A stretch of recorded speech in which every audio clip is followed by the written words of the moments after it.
The television studio fell into a stunned silence as Representative Jasmine Crockett reached into her portfolio and withdrew a single sheet of paper that would upend the ongoing national debate on Supreme Court ethics. The primetime interview on judicial accountability had been contentious from the start, with Justice Brett Kavanaugh's recent public defense of the court's self-policing approach to ethics receiving particular scrutiny. Before we continue this discussion about whether the Supreme Court should remain the only court in America without a binding ethics code, Crockett stated with the measured precision that had become her trademark, "I believe viewers deserve to see a document that fundamentally contradicts Justice Kavanaugh's recent public statements." For nearly 20 minutes, the freshman congresswoman from Texas had maintained remarkable composure while methodically challenging the constitutional and historical justifications for the Supreme Court's resistance to external ethics oversight. Her approach had been substantive rather than sensationalistic, balancing respect for the court's institutional role with pointed questions about specific ethics controversies that had eroded public confidence in the institution to historically low levels. "What concerns me most isn't any individual justice's behavior," she had explained earlier, "but the growing gap between how the court describes its ethical standards to the American people versus the actual procedures or lack thereof that govern potential conflicts of interest behind closed doors." The interview had followed familiar contours of this long-running debate until Crockett suddenly shifted toward specific contradiction rather than general concern. Justice Kavanaugh stated in his Princeton speech last week that the Supreme Court has long maintained the most rigorous ethics standards in our government, with detailed internal processes for identifying and addressing potential conflicts. However, I've obtained an internal memorandum circulated among the justices just 6 months ago that directly contradicts this characterization. The host's expression reflected clear surprise as Crockett displayed the document while explaining its significance. This memo, authored by the court's legal counsel and distributed to all 9 justices, explicitly acknowledges that, and I'm quoting directly, "Unlike other federal courts, the Supreme Court currently lacks formal procedures for identifying or documenting potential conflicts beyond each individual justice's discretionary judgment. Without established protocols for regular financial disclosure review or systematic conflict checks, the court remains vulnerable to legitimate criticism that its ethical standards lack the procedural safeguards present in every other federal court." As the camera zoomed in on the document's letterhead and first paragraph, Crockett continued with devastating precision. The memo further recommends that the court urgently implement basic conflict screening procedures and standardized recusal protocols given growing congressional and public scrutiny. Warning that the current ad hoc approach increasingly threatens the court's institutional legitimacy. This directly contradicts Justice Kavanaugh's characterization of existing procedures as rigorous or detailed terms that the court's own legal counsel explicitly states do not describe current practices. The host, visibly processing the significance of this revelation, asked the question viewers were surely contemplating. "Representative Crockett, how did you obtain what appears to be an internal Supreme Court document? And have you verified its authenticity?" Crockett nodded with perfect composure. "This document was provided to the House Judiciary Committee by a concerned staff member within the court's administrative offices, who was troubled by the growing gap between public representations and internal reality. Its authenticity has been independently verified by 2 former Supreme Court clerks who confirmed both the formatting and writing style is consistent with official court memoranda, and by digital forensic analysis confirming the document's creation date and metadata consistent with internal court documents." Without raising her voice but with unmistakable clarity, she continued, "But perhaps most significantly, 3 justices have privately acknowledged to senators during closed-door meetings that this memo exists and accurately describes the court's current lack of formal ethics procedures while continuing to publicly suggest that robust processes already exist. This growing credibility gap between public representations and private acknowledgments is precisely why I believe transparency is essential to restoring institutional trust." The host, recognizing the explosive nature of their revelation, pressed further. "What specifically does the memo recommend, and how did the justices respond?" "The memo outlines basic procedures implemented in every other federal court," Crockett explained. including computerized conflict checks against parties in amici, standardized disclosure requirements for travel and gifts, and formal documentation of recusal decisions with written explanations. According to the information provided to her committee, a narrow majority of justices rejected implementing these recommendations, with one justice specifically arguing that formal procedures would create documentations acceptable to congressional oversight that would threaten judicial independence. As news alerts began flooding phones across America with breaking news notifications about their veiled memo, Crockett delivered her most pointed observation. What troubles me most isn't that the court lacks these basic procedures. Institutions can improve their processes. What damages public trust is Justice Kavanaugh and others publicly claiming rigorous procedures exist when their own legal counsel has explicitly informed them otherwise. The American people can accept imperfection, but they deserve honesty about institutional shortcomings rather than public statements directly contradicted by internal reality. Within minutes, the interview clip went viral across social media and news platforms with legal experts expressing shock not just at the memo's contents, but at its direct contradiction of recent public statements by multiple justices. Justice Kavanaugh, who had been scheduled to speak at a judicial conference the following morning, hurriedly canceled his appearance without explanation. It became clear that Crockett's methodical approach to revealing specific contradictions rather than general criticisms had created a watershed moment in the long-running debate over Supreme Court accountability. Before we dive deeper into this explosive revelation that has everyone talking, don't forget to like this video and subscribe to our channel. Hit that notification bell so you never miss our in-depth analysis of the most revealing moments in judicial accountability that mainstream media often glosses over. Now let's get back to the remarkable moment where Representative Jasmine Crockett's strategic disclosure of an internal Supreme Court memo completely transformed what had been a theoretical debate about judicial ethics into a specific question of institutional credibility that left Justice Brett Kavanaugh scrambling to explain the growing gap between public statements and internal realities about the court's approach to ethical conflicts. Jasmine Crockett's path to that pivotal moment on national television reflected an unconventional trajectory in American politics. Elected to Congress in 2022, after serving just one term in the Texas state legislature, the 41-year-old attorney had quickly established herself as one of the most methodical members on the House Judiciary Committee despite her junior status in Washington. What political commentators often missed when focusing on her relatively recent arrival on the national scene was her extensive background in legal ethics and institutional accountability before entering politics. As a practicing attorney, she had served on state bar ethics committees and professional responsibility panels where she developed expertise in comparing formal ethical standards with actual institutional practices, particularly identifying contradictions between public representations and internal procedures that created accountability gaps. This background in professional ethics, examining the relationship between stated standards and actual processes, had shaped her approach to oversight responsibilities long before entering politics.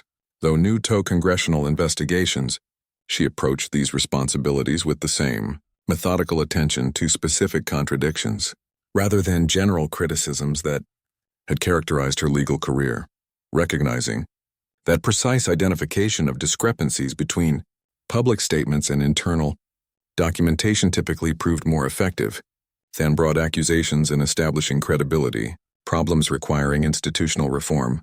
Justice Brett Kavanaugh, by contrast, had spent nearly 5 years on the Supreme Court, establishing himself as one of the court's most public defenders of its traditional approach to ethical self-governance. Following his contentious confirmation process, the former D.C. Circuit judge had embarked on a deliberate effort to rebuild public trust through speeches and interviews so emphasizing the court's commitment to ethical standards while resisting external oversight as threatening judicial independence. In recent months, as congressional pressure for Supreme Court ethics reform had intensified, following revelations about undisclosed gifts and travel by several justices, Kavanaugh had become particularly vocal in defending the court's approach, giving a series of speeches characterizing the institution's internal procedures as rigorous and time-tested, while suggesting that public criticism stemmed from misunderstanding rather than legitimate concerns. Justice Kavanaugh has positioned himself as the court's most active defender of its ethical autonomy, One judicial observer had noted privately by emphasizing existing procedures as already comprehensive, while framing external oversight as constitutionally problematic. He's attempted to shift the debate from specific accountability questions to abstract concerns about judicial independence. This approach has proven effective in previous ethics controversies by elevating discussions from particular incidents to constitutional principles. Though recent revelations have made this framing increasingly difficult to maintain, the prime-time interview that brought these contrasting perspectives into direct confrontation had been scheduled amid escalating tension between Congress and the court over proposed ethics legislation. The specific focus, whether the Supreme Court should continue as the only court in America without a binding ethics code and formal conflict procedures, had attracted significant public interest following recent investigative reporting, revealing previously undisclosed financial connections between justices and parties with interests before the court. For 20 minutes, Crockett had maintained a substantive focus on institutional systems rather than individual controversies, emphasizing the structural question of whether the court's approach to ethical conflicts met basic standards implemented in other courts. Her approach had followed her typical pattern of focusing on specific contradictions between stated principles and actual practices, rather than general criticism or partisan attacks. "What concerns me most isn't any individual justice's behavior," she had explained earlier, but the growing gap between how the court describes its ethical standards to the American people versus the actual procedures or lack thereof that govern potential conflicts of interest behind closed doors. This framing, focusing on the contradiction between public representation and internal reality, rather than attacking individual justices, reflected Crockett's strategic emphasis on institutional accountability rather than personal criticism, by highlighting the gap between how justices described procedures versus their actual operation. She had established a framework for evaluating credibility that transcended partisan positioning to focus on basic institutional integrity. The pivotal moment came when Crockett shifted from general concerns to specific documentation that directly contradicted recent public statements. Justice Kavanaugh stated in his Princeton speech last week that the Supreme Court has long maintained the most rigorous ethics standards in our government, with detailed internal processes for identifying and addressing potential conflicts. However, I've obtained an internal memorandum circulated among the justices just 6 months ago that directly contradicts this characterization. This precise reference citing Kavanaugh says specific words at Princeton, alongside contradictory internal documentation, transformed the discussion from competing characterizations to factual contradiction between public statements and internal acknowledgments by directly quoting both Kavanaugh's public claim about rigorous standards and detailed internal processes alongside the memo's explicit statement that the court lacks formal procedures and has no systematic conflict checks. Crockett had established a direct factual contradiction rather than merely expressing skepticism about general assurances. As the camera zoomed in on the document's letterhead and first paragraph, Crockett continued with devastating precision by highlighting the memo's specific warning about institutional legitimacy. The memo further recommends that the court urgently implement basic conflict screening procedures and standardized recusal protocols, given growing congressional and public scrutiny, warning that the current ad hoc approach increasingly threatens the court's institutional legitimacy. This directly contradicts Justice Kavanaugh's characterization of existing procedures as rigorous or detailed terms that the court's own legal counsel explicitly states do not describe current practices. This additional specificity, quoting the memo's warning about legitimacy threats from the current ad hoc approach, further established the contradiction between Kavanaugh's public characterization of rigorous procedures and the internal acknowledgement that basic procedures present in other courts were absent. By highlighting that the court's own legal counsel had explicitly contradicted the terms Kavanaugh used in public statements, Crockett had established that this wasn't a matter of different interpretations, but direct factual contradiction between public representations and internal acknowledgments. The host's question about the document's source and authentication reflected the natural skepticism that would accompany such a significant revelation. Representative Crockett, how did you obtain what appears to be an internal Supreme Court document, and have you verified its authenticity? Crockett's response demonstrated thorough preparation for this predictable question. This document was provided to the House Judiciary Committee by a concerned staff member within the court's administrative offices, who was troubled by the growing gap between public representations and internal reality. Its authenticity has been independently verified by 2 former Supreme Court clerks who confirmed both the formatting and writing style as consistent with official court memoranda, and by digital forensic analysis confirming the document's creation date and metadata consistent with internal court documents. This detailed explanation of both the document's source and authentication process, specifically citing multiple independent verification methods, including expert review and technical analysis, established the Memo's legitimacy, while protecting the source's anonymity by emphasizing that the document came from a concerned staff member troubled by the growing gap between public representations and internal reality. Crockett had framed the disclosure as motivated by institutional concern rather than partisan objectives, while the multiple verification methods she cited established that the committee had exercised due diligence in confirming authenticity before public revelation. Without raising her voice, but with unmistakable clarity, she then added the most damaging aspect of her revelation: the justices themselves had privately acknowledged the memo while continuing to make contradictory public statements.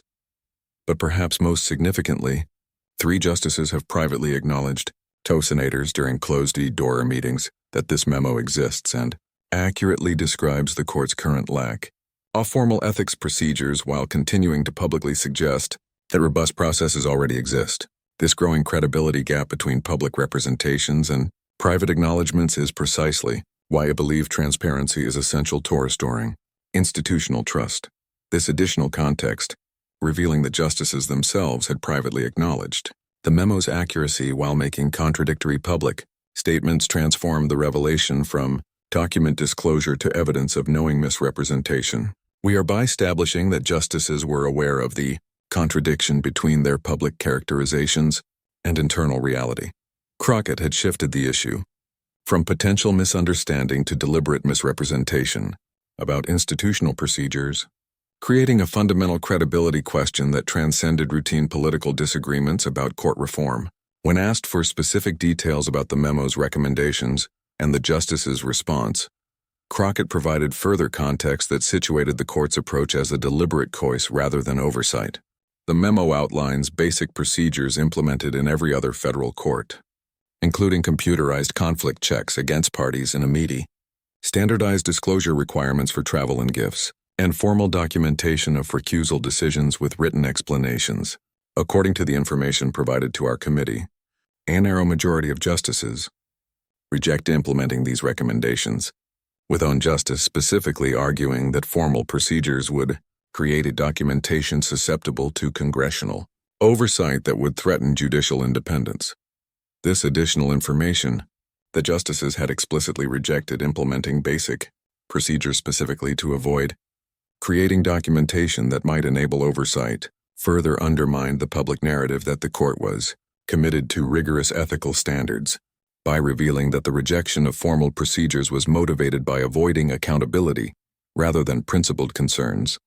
Crockett had established that the gap between public representations and internal reality reflected deliberate strategy rather than institutional oversight. As news alerts began spreading across America, Crockett delivered her most pointed observation, focusing not on the procedural gaps themselves, but on the credibility problem created by misrepresenting them to the public. What troubles me most isn't that the court lacks these basic procedures. Institutions can improve their processes. What damages public trust is Justice Kavanaugh and others publicly claiming rigorous procedures exist when their own legal counsel has explicitly informed them otherwise. The American people can accept imperfection, but they deserve honesty about institutional shortcomings rather than public statements directly contradicted by internal reality.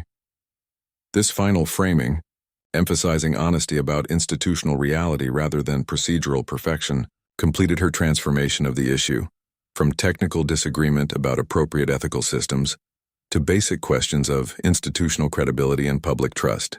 By focusing on the contradiction between public statements and internal acknowledgments, rather than simply criticizing procedural inadequacies, Crockett had identified the core credibility problem that transcended partisan positions on court reform: the growing gap between how justices described their institution to the public versus their private understanding of its actual operations. The immediate aftermath, with the interview clip going viral and Justice Kavanaugh canceling a scheduled public appearance, reflected the revelation's significance in transforming public discourse about Supreme Court accountability. What had been a largely theoretical debate about appropriate ethical frameworks suddenly became a specific credibility crisis about whether the public could trust justices' descriptions of their own institution's operations, creating pressure for transparency that transcended traditional defenses of judicial independence. "What we just witnessed was extraordinary," said one judicial ethics expert. Afterward, Representative Crockett didn't merely criticize the court's approach to ethics or advocate for reform. She systematically demonstrated a specific contradiction between public representations and internal acknowledgments that raises fundamental questions about institutional credibility. By focusing on this contradiction rather than general criticism, she shifted the debate from abstract questions about judicial independence versus accountability to specific concerns about whether the public can trust justices' descriptions of their own institution's operations. That approach, documenting specific contradictions rather than expressing general concerns, creates pressure for institutional transparency that traditional defenses of judicial autonomy struggle to address. By evening, the revelation had dominated news coverage across platforms, with legal experts and institutional observers noting both the memo's specific content and its direct contradiction of recent public statements by multiple justices. "Court memo contradicts justices' public statements on ethics procedures" became the headline across major news outlets, with analysis focusing on the credibility gap rather than partisan positioning on court reform. "This moment reveals something profound about institutional accountability," observed one judicial governance expert. "The most effective oversight doesn't come from general criticism or partisan attacks, but from specifically documenting contradictions between public representations and internal reality." What makes this revelation so significant isn't just the procedural gaps themselves. Reasonable people can disagree about appropriate ethical systems, but the growing credibility problem created by justices continuing to make public statements directly contradicted by internal acknowledgments. That credibility gap threatens institutional legitimacy in ways that transcend technical disagreements about appropriate ethical frameworks to fundamental questions of whether the public can trust the court's representations about its own operations. For congressional leaders focused on Supreme Court reform, the revelation created unexpected momentum by shifting the debate from partisan positions to specific accountability concerns. "What makes this disclosure particularly significant," explained one senior Judiciary Committee member, "is that it transforms the conversation from competing opinions about appropriate ethical systems to documented facts about misrepresentations of current practices.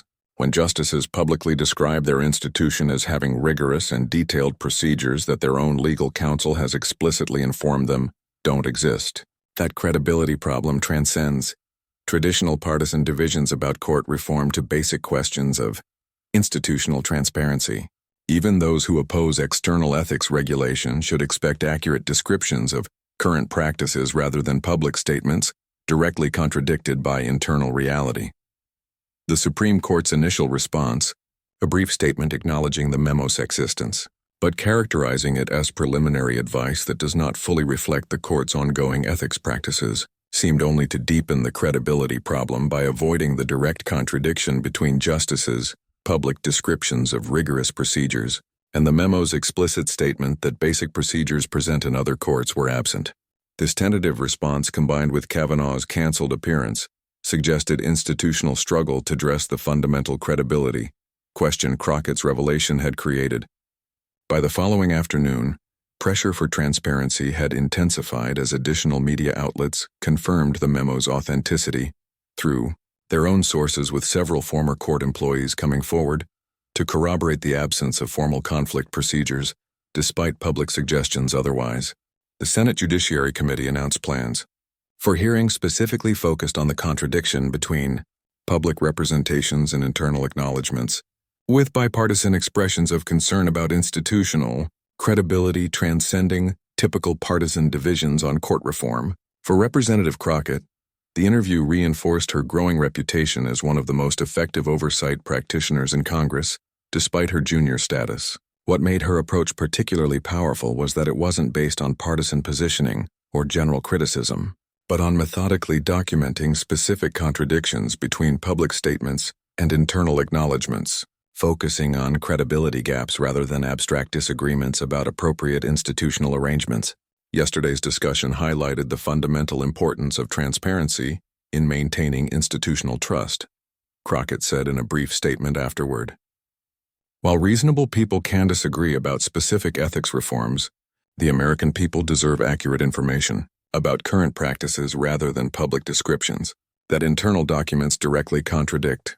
Institutional credibility requires alignment between how officials describe their operations publicly and how they understand them privately, not because all practices must be perfect, but because public trust depends on honest assessment of institutional reality rather than representations contradicted by internal acknowledgments. The impact of the revelation extended beyond the immediate controversy to broader discussions about institutional accountability and transparency across government. Several congressional committees announced plans to examine potential contradictions between public representations and internal reality in other institutions, while governance experts highlighted the disclosure as demonstrating the importance of documentary evidence in evaluating institutional credibility, rather than relying on official characterizations alone. What Representative Crockett demonstrated goes beyond any single institution or controversy, noted one government transparency advocate. She showed how effective accountability requires examining the alignment between public representations and internal reality rather than accepting official characterizations at face value. By methodically documenting specific contradictions rather than expressing general concerns, she established factual foundation for institutional reform that transcends partisan positioning to focus attention on basic credibility questions that affect public trust, regardless of political perspective. That approach doesn't just create momentary controversy, but potentially strengthens democratic governance by making it harder for institutions to maintain public narratives that internal documentation directly contradicts. The story of Brett Kavanaugh panicking when Jasmine Crockett revealed a Supreme Court memo on national TV serves as a powerful reminder of how documentary evidence can transform institutional accountability debates.